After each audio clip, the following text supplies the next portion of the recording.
மட்டக்களப்பு மாநகரின் முடிசூடா மன்னனாகத் திகழ்ந்து மட்டக்களப்பு மாநகரின் பல அபிவிருத்தி வேலைகளை செய்து மட்டக்களப்பின் பல துறைகளையும் நிறுவி தனியொரு மனிதனாக அரசியல் போராட்டங்களை நடத்தி எம் மக்களுக்கான சேவைகளை செய்த அமரர் செல்லையா இராசதுரை ஐயா அவர்களின் நினைவு நாளை தமிழ் மக்கள் விடுதலை புலிகள் கட்சியின் தலைமை காரியாலயத்தில் அக்கட்சியின் பிரதி தலைவர் ஜெயமன்னன் தலைமையிலும் செயலாளர் பூபாலப்பிள்ளை பிரசாந்தனின் ஒழுங்கமைப்பிலும்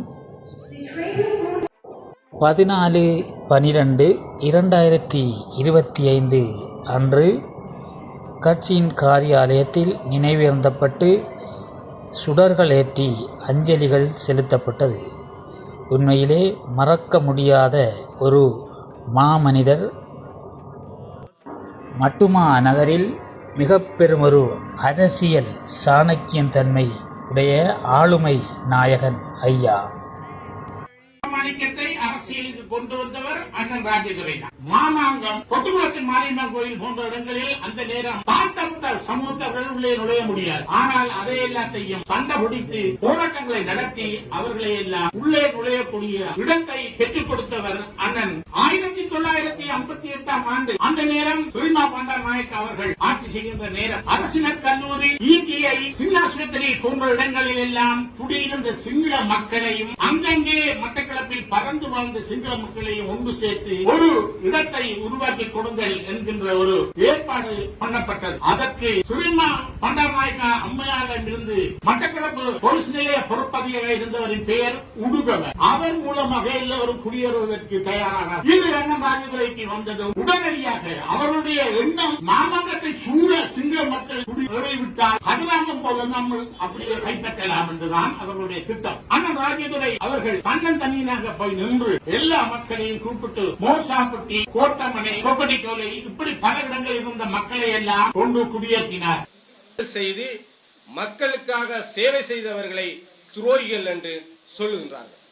இது மட்டக்களப்பிலே இருக்கின்ற ஒரு புதுவிதமான அரசியல் நடைமுறை. இலங்கையினுடைய அரசியலமைப்பு சட்டம் மாற்றப்பட்டு கட்சியை விரும்புகின்ற அரசியல்வாதிகள், விரும்புகின்ற பாராளுமன்ற உறுப்பினர்கள் கட்சி மாற முடியும் என்ற அந்த அரசியல் சீர்திருத்தத்தினை பாராளுமன்றத்திலே நிறைவேற்றியதற்கு காரணம் தனி மனிதன் செல்லையா ராஜதுரை அவர்கள் என்பதை இந்த மண் மறந்துவிடக்கூடாது. 56ஆம் ஆண்டு ஒரு பிரச்சனை இந்த நாட்டிலே வாகனங்களிலே ஆங்கில எழுத்து எடுத்து சிங்கள சிறிய போட்டார். அந்த தருணம் இலங்கையில் ஒரு பெரிய பிரச்சனை வந்தது. தமிழ் மக்கள் எதிர்த்தார். நீங்கள் சிங்கள சட்டத்தை கொண்டு வருகிறேன் சொன்ன பொழுது கடுமையாக எதிர்த்த பொழுது ராஜதுரை அவர்கள் என்ன செய்தார் என்று சொன்னார், தன்னுடைய வாகனத்திலே இருந்த அந்த சிஎல் என்ற இலக்கத்தை எடுத்து தமிழிலே சீனா இகன்னா என்று சொல்லி அந்த பிளேட்டை பதிச்சு துணிச்சலோடு ஓடித்தது. அரியந்திரன் அவர்கள் எழுதுகிறார், தந்தை செல்வா வளாரசியில் கொண்டு வரப்பட்டவர். செல்வநாயகத்தை, தமிழர் கட்சியை, வீட்டு சின்னத்தை எல்லாம் இந்த மண்ணுக்கு கொண்டு வந்தவர் அவர் தான். இன்று தமிழர் கட்சி கீர்த்திக் கொள்பவர்களுக்கு இவரை பற்றி தெரியாது, இவருடைய பணியை பற்றி தெரியாது. மட்டக்களப்பு மாவட்டத்தினுடைய மக்களுடைய இன்னல்களிலே பங்கெடுத்த ஒரு பேராளர் அமரர் செல்லையா ராஜதுரை அவர்களுக்கு இந்த மேட்டுக்கூடு அரசியல்வாதிகள் கொடுத்த பட்டம் துரோகி என்ற பட்டம். அந்த துரோகி என்ற பட்டத்தை பெற்றவர்களில் எங்களுடைய பிள்ளையானனும் ஒருவர்.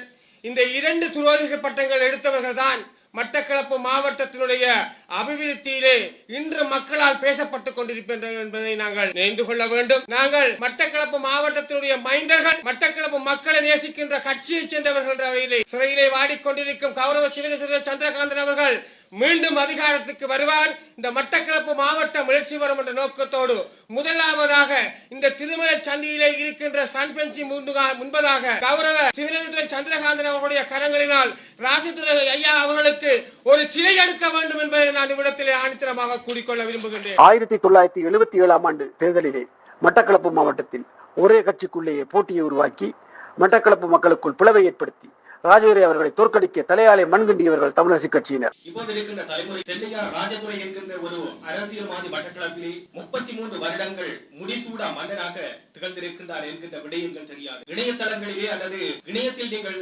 செல்லையா ராஜதுரை என்று தேடுகின்ற பொழுது அவர் பற்றிய தகவல்களை கூட நாங்கள் பெற முடியாத ஒரு நிலை இருக்கிறது. நாங்கள் எங்களுடைய மட்டக்களப்பை சேர்ந்தவர்களாக இருக்கட்டும், கிழக்கு மாகாணங்களை சேர்ந்தவர்களாக இருக்கட்டும், இவ்வாறான அந்த வரலாற்று தரவுகளை நாங்கள் இணையங்களிலே பதிவேற்றுவது மிக மிக குறைவாக இருக்கின்றது. மட்டக்களப்புக்காக சேவையாற்றிய அரசியல்வாதிகளாக இருக்கட்டும் அல்லது சமூக சேவகர்களாக இருக்கட்டும், அவர்களுக்கு வடக்கிலிருந்து துரோகி பட்டம் வழங்குகின்ற பொழுது அவர்களோடு நாங்கள் சேர்ந்து பயணித்தால், அவர்களை பற்றி எழுதினால் எங்களிடம் துரோகி என்கின்ற ஒரு பட்டத்தை சூட்டி ஒரு துரோகியாக முத்திரை குத்தி விடுவார்கள் என்கின்ற ஒரு பயம் இருக்கின்றது அதிகமானவர்களுக்கு. எவருமே, குறிப்பாக பிள்ளையாராக இருக்கட்டும், கருணாமானாக இருக்கட்டும், அதே போன்று செல்லையா ராஜதுரையாக இருக்கட்டும், ராஜன் சத்தியமூர்த்தியாக இருக்கட்டும், எவரை பற்றியும் எழுதுவதற்கு அதிகமானவர்கள் பயந்து கொண்டிருக்கின்றார்கள். அந்த நிலை மாற்றப்பட வேண்டும். மட்டக்களப்பின் ஒரு அரசியல் முடிசூடா மன்னனாக சிகரமாக செயற்பட்டவர். சுமார் 10 வருடங்கள் அமைச்சராக மட்டக்களப்பிற்கு சேவையாற்றியவர். இன்று இசைநடன கல்லூரி, குறிப்பாக ஆரையம்பதியில் நான் இருக்கின்ற ராஜுரை கிராமம் கூட அவரால் உருவாக்கப்பட்டது. அதுக்கு முன்னால் இருக்கின்ற செல்வா நகர் அவரால் ஆரம்ப கல்வியினை தொடங்கிய ஆரையம்பதி மகாவித்தியாலய பாடசாலை காத்தான்குடியால் செல்ல முடியாத சூழல் ஏற்பட்ட போது அவ்விடத்தில் இருந்தே அதற்கான அடிக்கல்லை வைத்து விட்டு சென்றவர். அவ்வாறு பல அபிவிருத்தி பணிகளை சொல்லிக் கொண்டிருக்கலாம். சமூகத்துக்கு வேலை செய்வர்களை தமிழரசு கட்சி தூக்கி எறிவது வழக்கம். அந்த அடிப்படையில் துரோகியாக தூக்கி எறிந்தார்கள். அன்று துரோகி என்று தூற்றியவர்கள் மாநகர சபையில் அதே தமிழரசு கட்சியினர் அஞ்சலி நிகழ்த்தியிருந்தார்கள். அதில் ஒன்று மட்டும் விளங்குகின்றது, உயிருடன் இருக்கும் வரை தங்களுக்கு போட்டியாக வந்து விடுவார்கள். மக்களுக்கு சேவை செய்பவர்கள் இருந்தால் மக்கள் மாறிவிடுவார்கள் என்பதற்காக அவர்களை தூக்கி கதைக்க மாட்டார்கள், துரோகி ஆக்கி விடுவார்கள். மக்களுக்கெல்லாம் யார் யார் சேவை செய்ய முன் வருகின்றார்களோ அவர்களை எல்லாம் துரோகி என்று முத்திரை குத்தி அவர்களை ஓரங்கட்டுவது இன்றைய அரசியல் நாகரிகமாக அரசியல் தலைவர்கள் மத்தியில் இருக்கின்றது. மாற வேண்டும். இந்த நிகழ்வை கிழக்கு தமிழர் கூட்டணி செய்வதற்குத்தான் உண்மையில் அருகதை உள்ளவர்கள்.